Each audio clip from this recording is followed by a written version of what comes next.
가끔 설교를 하다 보니까요, 횟수도 몇 번 안 되고 하다 보니까 제가 착각하는 게 하나가 있는데, 저는 설교만 하고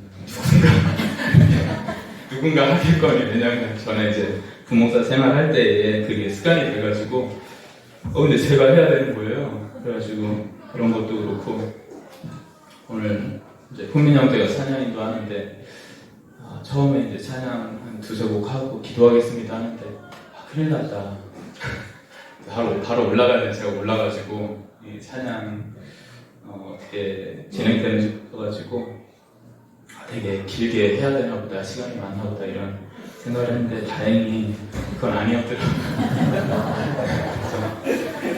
제가 마음이 굉장히 쫄았다고 하죠. 괜찮은데 다행히 그건 아니었습니다. 오늘 말씀을 보도록 하겠습니다. 말씀 보게 되면 이제 산상설교 가운데에서 우리가 흔히 알고 있는 이제 팔복이라고 하는 그러한 내용이죠. 그래서 팔복을 다 한꺼번에 하면 너무도 분량이 많고, 또 짧게 보면 너무 내용이 또 가볍게 흘러갈 것 같아서 좀 두 부분으로 나눠서 그렇게 이번 시간하고 다음 시간에 그렇게 보도록 하겠습니다.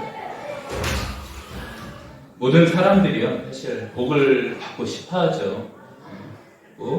우리가 그리스도인으로서 가장 큰 복은 바로 복의 근원이신 하나님을 나의 주인으로 믿고 섬기는 것입니다. 오늘 본문을 보게 되면요, 산상설교의 한 부분이죠. 초반부인데요. 예수님께서 예수님을 따르는 무리들과 함께 산에 올라가서 그들을 이렇게 앉히신 후에 천국에 대한 복음을 전파를 하시죠. 이스라엘 이제 성지 순례를 가보면은 이제 갈릴리 북쪽에 위에 이제 팔복 교회가 있습니다. 굉장히 아름다운 그런 모습으로 지어져 있고요. 그 밑에 보게 되면 이제 베드로 수익교회가 있고, 그 사이 공간을 보통 이야기를 하시더라고요. 그래서 그쪽 부분에 이렇게 보통 이제 관광지로 차로 가게 되면 이렇게 돌아서 가게 되는데, 가지 마시고 그 울타리 개구멍 같은 게 좀 있습니다. 이렇게 내려와서 그 베드로 수익교회와 팔복교회 사이를 이렇게 한번 걸으시면은 그 길이 이렇게 나 있어요. 트랙 할 수 있도록. 그쪽으로 이렇게 가시면서 이곳이 아마 그 곳이었을 것이다 이렇게 생각을 하면, 그곳이 이제 풀도 이렇게 많이 우거져 있고 또 굉장히 아름답습니다. 그래서 한번 나중에 이스라엘을 가시게 되면은 그쪽 길을 통해서, 어차피 그 두 군데가 이렇게 꼭 보게 돼 있거든요. 그래서 그 길을 차로 가지 마시고 한번 이렇게 걸으시면서, 좀 낭만이 있죠. 낭만이 있어서 잔풀들도 이렇게 있고, 그래서 굉장히 멋있는데 그곳을 한번 걸으시면서 오늘 본문 말씀도 한번 같이 묵상하면 굉장히 좋을 것 같습니다. 이 산상설교 가운데 팔복 가운데서 이제 첫 번째로 예수님께서 말씀하시는 게, 심령이 가난한 자는 복이 있다, 천국이 그들의 것입니다 라고 이야기를 하게 됩니다. 그러니까 천국이 누구의 소유냐, 누가 들어갈 수 있냐라는 것에 대해서 이야기를 하게 되는데요. 심령이 가난한 자, 마음이 가난한 자, 그들이 하늘나라를 소유할 수 있다라고 이야기를 하게 됩니다. 이 평행 본문인 마가복음에는요, 심령이 가난한, 마음이 가난한 이렇게 표현하지 않고 그냥 가난한이라고 보다 더 직접적으로 이야기를 하게 됩니다. 서로 이제 목표하는 바가 다르죠. 마태복음 같은 경우는 이제 유대인들을 향해서 쓴 본문이기 때문에 조금 더 완곡한 표현으로다가 이렇게 이야기를 하게 됩니다. 이 전통적인 복의 개념 가운데 하나가, 지금도 그렇죠. 복 받으세요 하면 우리가 가장 먼저 떠올리는 것 첫 번째가 바로 이 물질적인 그런 부저, 그런 것들을 복으로 생각하기가 쉽습니다. 로마의 식민 통치 가운데서요, 대부분의 사람들은 아주 심각할 정도로 소수의 사람들을 제외하고, 왜냐하면 피지배 계층이었기 때문에요, 굉장히 가난한 그러한 삶을 살아야 됐습니다. 이중과세라고 하죠. 로마 정부에도 세금을 내야 됩니다. 그렇죠? 그리고 유대인들 같은 경우는 로마 정부에도 세금을 내야 되고, 그리고 또 유대인들에게도 다시 또 세금을 내야 됩니다. 이 이중과세가 학자들에게 조금씩 다르긴 하지만 최소 20%에서 한 40%까지 보고 있더라고요. 그러니까 자기가 벌어들인 소득의 20% 혹은 더 많게는 한 40%까지도 세금으로다가 다 바쳐야 되는 것입니다. 로마 정부에도 내야 되고요, 유대인 공동체에도 그렇게 내야 되는 것이죠. 그렇기 때문에 이 로마의 세리, 그러니까 로마를 앞장서서 유대인들에게 세금을 걷어야 하는 다른 동족 유대인들, 이 세리들을 성경은 그토록 신랄하게 비난하고 있는 것입니다. 굉장히 싫어하죠. 저 세리와 같지 않다라고 하면서 아주 저주 섞인 말을 이야기하는 게, 동족에게 그렇게 돈을 뜯어가지고 우리를 압제하는 저 로마에다가 갖다 바치기 때문에 우리로 보게 되면은 일제시대 때에 그런 역할을 했던 사람들이 있잖아요. 그렇죠?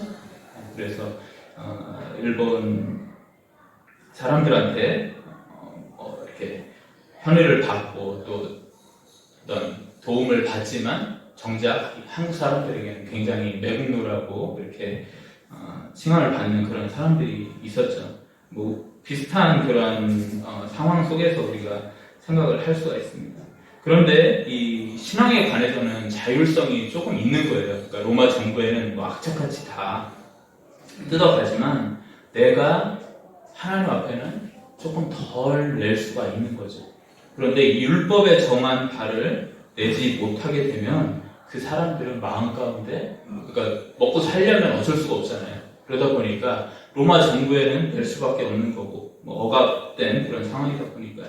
그렇지만 하나님께는 그 율법대로 바치지 못하는 것에 대해서 이 가난한 사람들은 늘 그 죄송한 마음, 죄인된 마음들이 있었던 것입니다.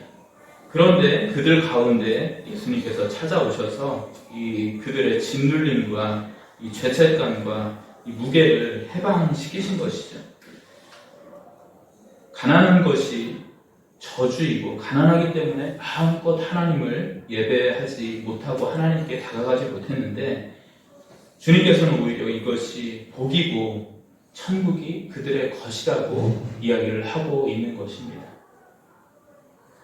여기까지만 들으면 좀 가난이 복이고 부자에 대해서 완전히 우리가 생각하는 것과 정반대다, 그런 이야기를 하는 것은 아닙니다. 오히려 예수님께서는 가난한 사람들의 편에 서서 그들을 위로하시기 위한 이런 말씀을 하는 것임을 우리가 염두에 두고 말씀을 봐야 되는 것이죠. 예수님께서 말씀하시는 것은요, 이 부유함과 가난에 관한 그런 문제가 아닌 것이죠. 하나님의 방법으로 올바로 모으고 또 하나님의 뜻에 맞게 올바로 사용하는 것, 그러니까 모든 것이 하나님으로부터 왔기 때문에 그것을 나는 맡고 있는 청직이다라는 그러한 것을 바로 이 청직이 신앙으로 예수님께서는 그를 바라보고 계셨던 것이죠. 그렇게 이 삭개오가 예수님을 만나게 되었을 때 그에게 세리 직업을 버려라, 가진 것을 다 가난한 자들에게 나눠주고 예수님을 따르라, 이런 말씀을 하지 않았습니다. 이 삭개오가 어디에서 일을 했죠? 여리고죠, 그렇죠? 그래서 여러분들이 여리고를 지금 직접 가면 조금 불편할 수 있으니까 시간 되시는 분들은 느보산에 이렇게 가시게 되면은, 그렇죠? 여리고가 이렇게 내려다 보입니다. 이스라엘 언덕이 이렇게 보여요. 이렇게 일자로다가 이게 또 직업병이 나오는데 일자로다가 이렇게 보입니다. 평행하게. 그러면 이제 아래쪽에 보게 되면 가까운 쪽 마을과 저 멀리 있는 마을이 있어요.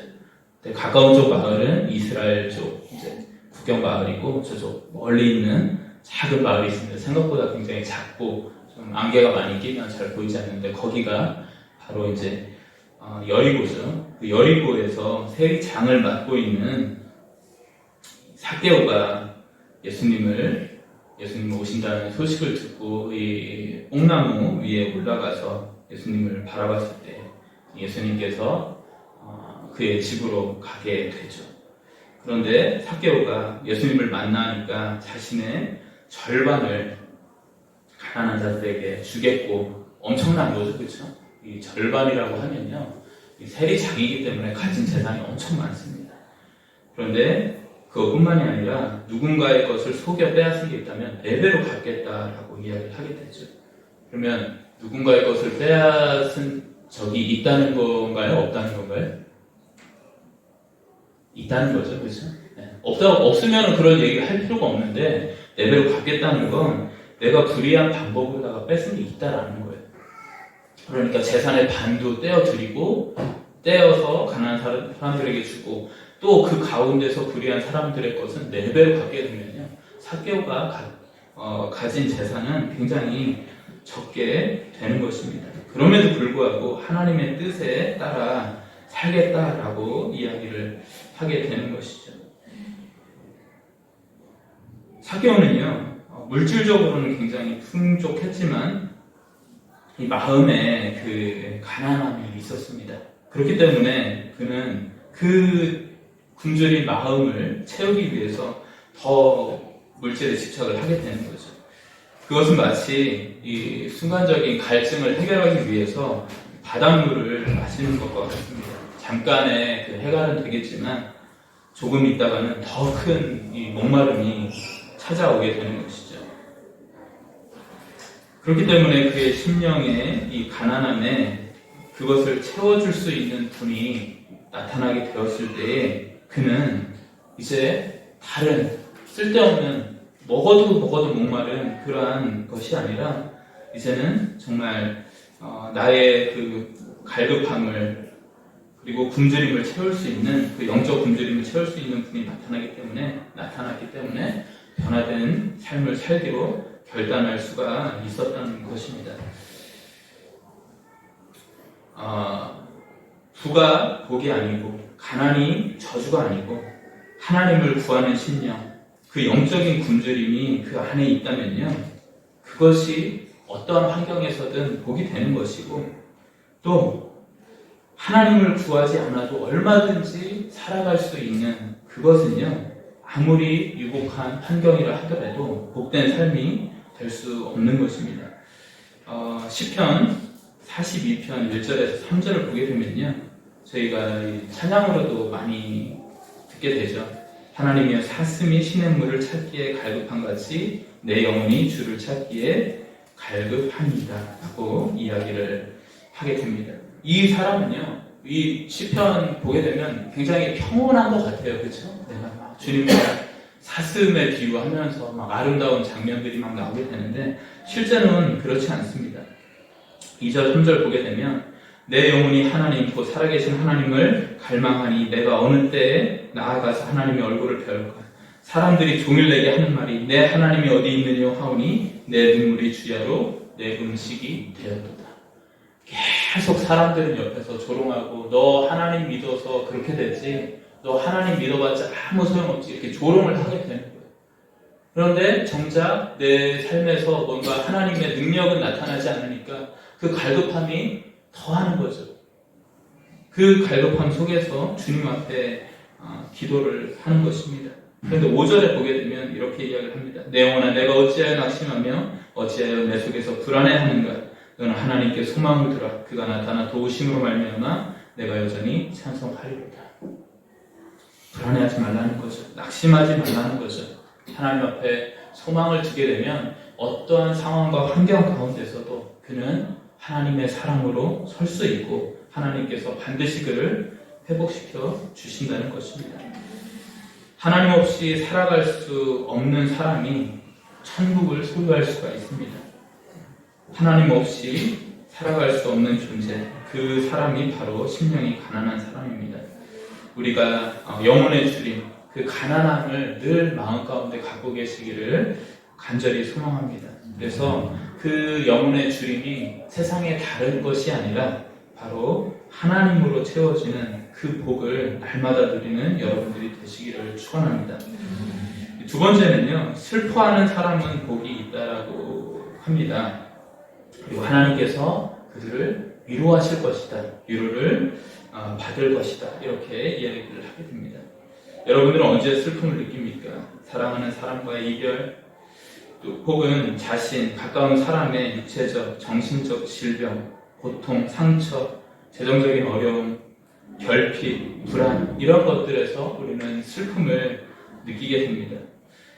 이 전통사회에서 부와 마찬가지로 질병이나 사고, 죽음, 이런 것은요, 복의 개념이 아니었습니다. 그런데 예수님께서는 다시 이러한 전통적인 개념에 맞서서 슬퍼하는 사람, 정신적으로, 육체적으로 고통당하는 사람을 향해서 그 사람들이 복이 있다라고 말씀을 하고 있습니다.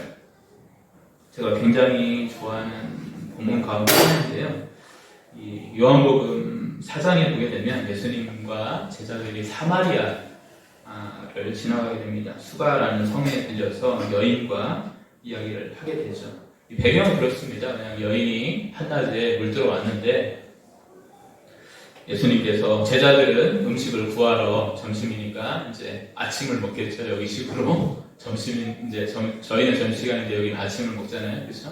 그러니까 풋도르를 구하러 이제 가는 거죠. 이제 제자들은 가고 예수님은 남았는데 여자가 이제 와가지고서 물을 뜨니까 그 여인과 계속해서 이야기를 하면서 그 여인이 예수님을 영접하는 그러한 내용인 것이죠. 그런데 여러분도 아시겠지만은 이 중동 사람들은요, 한낮에 많이 다니지를 않습니다. 제가 요르단 초창기에 와가지고서 낮에 너무 돌아다녀가지고 어지러워서 무슨 병이 있나 이렇게 생각을 했는데, 낮에 너무 돌아다니시면 건강에 좋지 않습니다. 그러니까 아침에 다니시거나 저녁쯤 이렇게 선선할 때 다니시면 좋아요. 근데 여인이요, 물을 뜨러 한낮에 오는 거예요. 그때는 사람들이 있을까요, 없을까요? 없죠. 사람들이 없습니다. 그리고 이 혼자 이제 물을 조금 뭐 뜨는 게 아니잖아요. 빨래도 해야 되고 먹어야 되고, 뭐 물은 집에서 용도가 많으니까 그 물을 지고 가려면 아침에 뜨든지 저녁에 뜨든지 해야 되는데, 이 물을, 무거운 짐을 그 한낮에 땡볕 쬐는 그 상황 가운데서 물을 날리고 있는 거죠. 예전에 보게 되면 이 우물가나 빨래터는 어떤 곳이죠? 사람들이 많이 모이는 곳입니다. 근데 이 여인이 그 시간에, 사람이 없는 시간에 거기에 왔다는 건 사람들을 마주하고 싶지 않은 거죠. 그 이유가 이제 계속해서 나옵니다. 예수님께서 이야기를 하게 될 때에 이 남편 데리고 와라 라고 이야기를 하게 되니까 남편이 없다라고 이야기를 해요. 그런데 이 여인이, 예수님께서, 그래, 너 전에 남편 5명 있었지, 그리고 지금 있는 남자도 너희 남편이 아니잖아 라고 이야기를 하게 됩니다. 여인은 자꾸 자기를 들추어내는 예수님이 자꾸 불편한 거죠. 그렇죠? 전통사회에서 5명의 남편이 있었다는 것은 어떤 의미일까요? 성경은 사실 정해진 본문보다 훨씬 더 많은 부분을 상상할 수가 있는데, 제가 상상해서 내린 결론은, 이게 정답은 아닙니다. 정답은 아니에요. 그 여인의 상황을 제가 모르니까. 근데 제가 내린 결론은 그 여인이 이 5명의 남편에게서 버림을 받았을 것이다, 이러한 결론을 내리게 된 것이죠. 그리고 당시에는 여인들은 혼자서는 살아갈 수가 없기 때문에 지금 있는 남자도 어떤 남자인지 모르겠지만 그냥 붙어 살고 있는 그런 상황인 거죠. 그러니까 사람들의 입에 계속해서 구설수로 오를 수밖에 없는, 그래서 사람들을 만나기 싫고 그 사람들이 만나기 싫기 때문에 그 뜨거운 햇볕이라도 차라리 막고 무거운 물을 나르려고 하는 그 여인의 모습들이 있는 것이죠.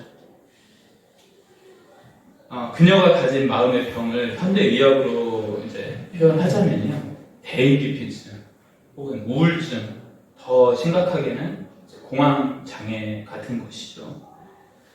그런 상황 가운데서 그녀는 뭐 어떻게 해야 될지 방법을 알지 못하는 거예요. 그냥 피하기만 하면 되는 거예요. 더 자기가 고통을 받지 않기 위해서.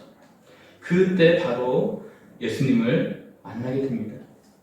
그러면서 예수님께서 그녀에게 말을 합니다. 이 물을 마시는 자마다 다시 목마르느니와 내가 주는 물을 마시는 자는 영원히 목마르지 아니하리니 내가 주는 물은 그 속에서 영생하도록 솟아나는 생물이 되리라 라고 말씀을 하십니다. 이게 참 재밌어요. 여자는 계속해서 말을 돌리면서 예수님이 이 얘기하면 절로 도망가고 한 3번, 4번 도망갑니다. 예수님은 계속 그걸 쫓아가면서 그래 하면서 받아주면서 그 여인이 도망가는 곳마다 쫓아가가지고서 이제 또 말꼬리를 잡고 얘기를 이어가시는 거죠. 그러니까 그녀의 그 상처투성이 마음, 계속해서 사람을 내치는 그 마음을 보듬어 품으셨습니다. 그리고 그 인격적인 만남, 나를 비난의 대상, 그냥 이야기거리로 사람들의 그냥 조롱거리로 삼는 것이 아니라 정말 나를 한 사람의 인격체로 받아주는 그 예수님을 통해서 그녀는 그 마음의 상처가 치유되고 그토록 피하고 싶었던 사람들에게 오히려 달려가서 예수 그리스도를 전하는 사람으로 변하게 되는 것이죠. 제가 부목사 시절 보게 되면요, 정말 상처받아서 이런 사람들이 많습니다. 제가 신방을 이제 가잖아요. 어른들 신방을 가게 되면요, 신발은 있어요. 신발은 분명히 그분이 신는 신발이 아니에요. 신발이 다르잖아요, 그렇죠? 어른들이 신는 신발하고. 그리고 뭔가 안에서 사람 인기척이 있습니다. 그런 자녀들이 굉장히 많이 있어요. 얘기는 안 하죠. 뭐 교회에서 가도 뭐 한다고 얘기는 안 하는데 그런 청년들이 굉장히 많이 제가 많이 봤습니다. 세상에서의 실패나 관계에서의 상처, 또 어떤 충격적인 사건으로 인해서요, 이 마음의 병을 안고 사는 사람들이 많이 있습니다.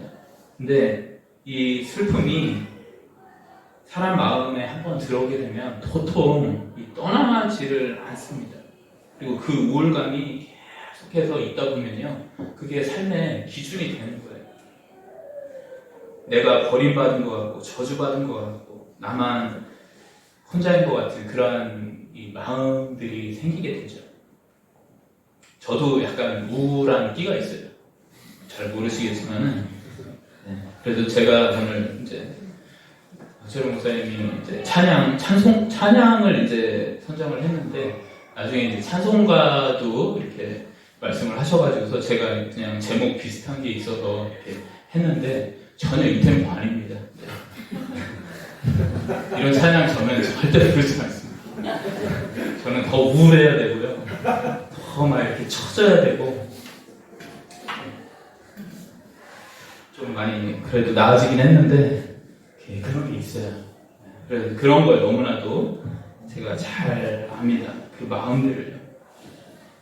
그런데 그 슬픔이 떠나가지 않는 그 사람들에게 있어서 그 판단력이 굉장히 흐려지게 되죠. 그런데 이 슬픔은요, 주님께서 정말 나 혼자밖에 없는 그 깊은 슬픔, 이 버려진 것 같은 그러한 마음들이 오히려 하나님의 위로를 받을 수 있는 통로라고 말씀을 하시는 것입니다. 그 슬픈 마음을 하나님 앞에 토로하고 읊조리게 될 때에 하나님은 그 작은 소리에도 귀를 기울이시고 하나님이 함께 하고 계신다는 것을 우리에게 알려주십니다. 이 세상이 줄 수 없는 하나님의 따뜻한 위로, 그것이 하나님을 믿는 자들에게 가장 커다란 복인 것입니다. 그리고 그 위로받은 마음, 하나님 앞에 그 위로받은 마음들이 슬픔에서 벗어나게 될 때에 그것은요, 다른 사람들을 또 위로할 수 있는, 그리고 하나님을 전할 수 있는 그러한 역할로다가 바뀌게 되는 것이죠. 이 동병상련이라는 말이 있잖아요. 그 슬픔을 경험해보지 못한 사람은 다른 사람 마음을 알 수가 없는 것이죠. 우리가 하나님께 위로받은 그 마음들이 있다면, 그렇다면 그것을 가지고 그렇게 큰 가운데서 헤어나오지 못하는 사람을 찾아가는 그러한 도구로서 우리가 사용하면 너무 좋을 것 같습니다. 세 번째는요, 온유한 사람인데, 온유한 사람은 땅을 차지할 것이다 라고 이야기를 하겠습니다. 이 온유하다, 온순하다 라고 하는 그 말에 가장 먼저 떠오르는 동물이 있습니다. 그렇죠? 양입니다. 양. 우리가 양인데요, 양이 서로 소리를 내서 막 시끄럽게 하지도 않고요, 막 다투거나 싸우지도 않습니다. 제가 예전에 다큐멘터리를 본 적이 있는데요, 이 맹금류라고 해서 매나 뭐 독수리 이런 짐승들이 사는 곳에서 양을 키우면요, 양이 눈을 많이 파먹는다고 해요. 그 짐승들이요. 근데 이 다른 동물들은 눈을 파먹을 일이 없잖아요, 그렇죠? 죽거나 아니면 그냥 뭐 이제 물리치거나 하는데, 이 양은 머리에 앉아가지고서 눈을 파먹어도 도망가질 않는다. 뭐 어디 막 이렇게 막 심하게 반항도 하지 않고 그냥 앉아가지고서 눈을 쪼임을 당해서 죽는, 이제 눈을 잃어버리는 그런 경우가 많이 있다고 예전에 본 기억이 있습니다. 이 양들이요, 그냥 풀을 평화롭게 뜯어먹는 것에서 만족을 합니다. 그리고 시력도 좋지 않아가지고 앞에 있는 양이나 아니면은 목자들을 그냥 졸졸 따라다니는 그런 모습들이 있죠. 성경에서는 우리를 양으로 표현하고 하나님을 우리의 목자로 표현을 많이 합니다. 양과 이 목자의 관계를 하나님과 우리와의 관계로 표현하고 있는 것이죠. 시편 23편도 여호와는 나의 목자시니 내가 부족함이 없으리로다 라고 하면서 하나님을 목자로, 나를 양으로 그렇게 이야기를 하고 있죠. 목자는 양을 잘 지켜야 되고, 양은 목자를 신뢰하고 잘 따라가야 됩니다. 그래야지 위험에 빠지지 않을 수가 있는 것이죠. 목자를 잘 따르는 것과 같이 우리가 하나님의 인도함에 순종하는 삶을 살아가게 될 때에 가장 필요한 것이 바로 이 온유함입니다. 성경에서 말하는 온유함은요, 우리가 이야기하는 그냥 부드럽고 순한 성격과는 차이가 있습니다. 이 온유함이라는 것은요, 나 자신을 내세우지 않는 것입니다. 나의 이 가시, 나의 고집, 이 뾰족함들, 이런 걸 내세우지 않는 것, 그것이 바로 성경이 말하는 온유함이다라는 것이죠.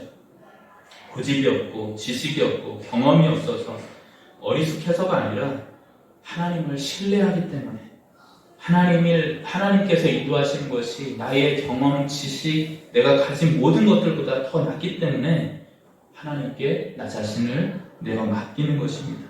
그렇기 때문에 하나님과 나 사이에 다툼이나 갈등이 없게 되는 것이죠. 창세기 26장 보게 되면요, 이 아브라함의 아들 이삭이 블레셋 사람들의 시기 때문에 그랄 땅에서 쫓겨나는 장면이 나오게 되는데요, 간략하게 이야기하면 우물을 팠는데 이 사람들이 또 자기네 거라고 뺐고, 또 우물을 팠는데 또 자기네 거라고 뺐고, 계속해서 무려 4번이나 자리를 옮기게 됩니다. 그러니까 어찌 보면 물이라는 것은 그때 당시 사람들에게 있어서는 생명과도 같은 것인데, 이것을 끊임없이, 이삭이 혼자의 몸이 아니잖아요. 가족이 있고 종들이 있고 가축들이 있는데도 우물을 팔 때마다 그것을 계속 빼앗는 거예요. 이삭은 그 사람들과 다투지 않고요, 그냥 피합니다. 또 하나님이 다른 길을 인도해 주시겠지. 이삭이 힘이 없어서 피한 게 아니에요. 한번 붙으면 이삭도 할 수 있습니다. 할 수 있는데 하지 않는 거예요. 그 모든 일의 결과를 하나님께 맡긴 것입니다. 그리고 그 결과는 어떻죠? 그 결과는 우리가 예상한 것과 전혀 반대이죠. 오히려 이삭을 계속해서 괴롭히고 그의 자리에서 쫓아냈던 사람들이 찾아와서요, 이 평화 조약을 맺자고 합니다. 하나님께서 너와 함께 계심을 우리가 분명히 보았다라고 하면서 화해와 용서를 구하고요. 또 이삭은요, 그 마음에 4번이나 쫓겨났는데 뭐 그렇다고 네가 또 내가 잘 되니까 네가 또 해서 괜히 찾아와서 또 잘 지내자 이렇게 하는 거냐라고 하면서 핀잔을 주는 게 아니라 이 호구예요, 호구. 그 사람들 왔다고, 멀리서 왔다고 잔치를 베풉니다. 자신을 4번이나 삶의 터전에서 내쫓은 사람을 화해하자고 하니까 화해해주고요, 배고플까봐 잔치를 차려줍니다.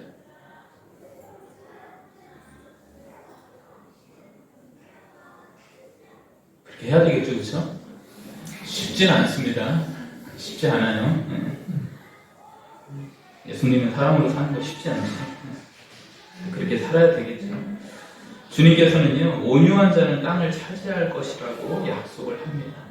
세상은 온유한 사람들을 향해서 단 한 뼘도 땅을 내주지 않을 거라고 이야기를 하지만, 한 뼘도 너는 차지할 수 없을 거라고 이야기를 하지만, 호구같이 등신같이 살면 너는 굶어 죽는다고 이야기를 하지만, 하나님은요, 하나님의 약속을 믿고 세상의 가르침이나 자신의 본성을 하나님의 약속 앞에 포기하는 사람들을 위해서 그들이 먹고 쓰고 입고 살 곳을 예비해 주십니다. 그 하나님의 약속을 믿고 오늘도 이 자신의 본성이 아니라 세상의 가르침이 아니라 하나님의 뜻에 순종하는 여러분들이 되시길 축원합니다. 마지막으로 의에 줄이고 목마른 사람들에 대해서 그들이 배부를 것이라고 이야기를 하게 됩니다. 이 세상에서 이렇게 보게 되면, 특히 뉴스 보게 되면요, 이 부조리와 불법이 얼마나 많은지 모릅니다. 그리고 그런 걸 볼 때마다 이제 우리 안에 분노가 차오르게 되죠. 뉴스 보면 이제 남자들이, 죄송합니다, 편갈라서 뭐 그렇진 않겠지만, 남자들이 엄청 욕을 하죠. 비난과 욕설을 섞어쓰지 않습니다. 그 대상들이요, 별로 유명하지 않은 사람들이 아니에요. 다 유명하고 돈 많고 그런 사람들이죠. 그러한 어그러진 세상, 의롭지 못한 세상을 마주하게 될 때에 우리의 태도는 어때야 될까요? 의에 줄이고 목마르다라는 것은요, 의로운 세상을 간절히 구하는 것입니다. 머리에 띠두르고 뭐 피켓 들고 막 달려나가라, 그런 이야기를 하는 게 아니죠. 그렇죠? 주님께서는 우리에게 그런 것을 요구하는 것이 아닙니다. 의로운 세상을 위해서 가장 먼저 해야 될 건요, 나 자신을 돌아보는 것입니다. 내가 그것을 욕할 자격이 있는가, 비난할 자격이 있는가, 내가 저 자리에 있게 될 때에 과연 그런 삶을 살 수 있을까? 자유롭습니다. 그렇죠? 뭐 얼마나 제가 가지고 있겠어요. 그러니까 이제 편안하게 없어도 그만, 있어도 그만, 내 재산의 절반도 떼어줄 수 있겠죠.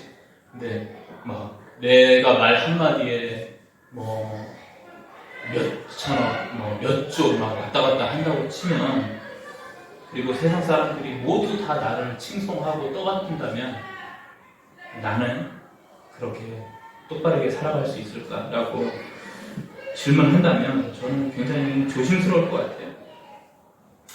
성경에서는요, 이 다윗에 대해서 이야기를 하게 되는데, 다윗이 이제 왕권이 안정되게 될 때에 그가 큰 잘못을 하게 되죠. 어떤 거죠? 우리아라는 밧세바를 범하게 되는 것이죠. 그리고 그녀가 임신을 하게 되자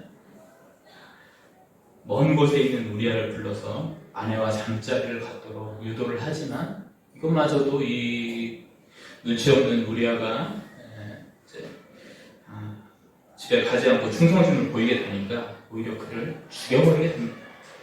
하나님께서 나단 선지자를 보내셔서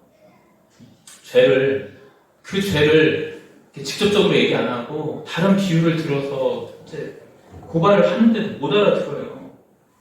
어떤 가난한 사람에게 딸도 없어서 양이 한 마리 있는데 그걸 갖다가 딸처럼 이쁘게 키웠는데 부자가 와서 자기 손님 대접한다고 그 양을 뺏어서 죽였다.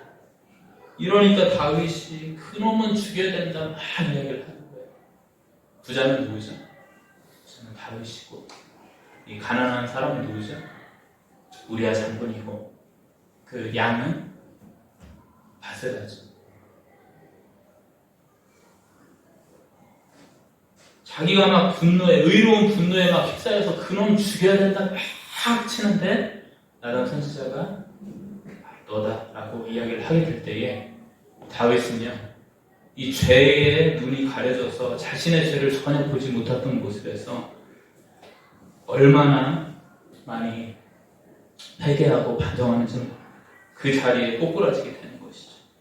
자신의 그 추악함을 온전히 들여다보게 된 것이죠. 그 후에 이제 지은 시편이 이제 51편, 시편 51편으로 알려져 있습니다.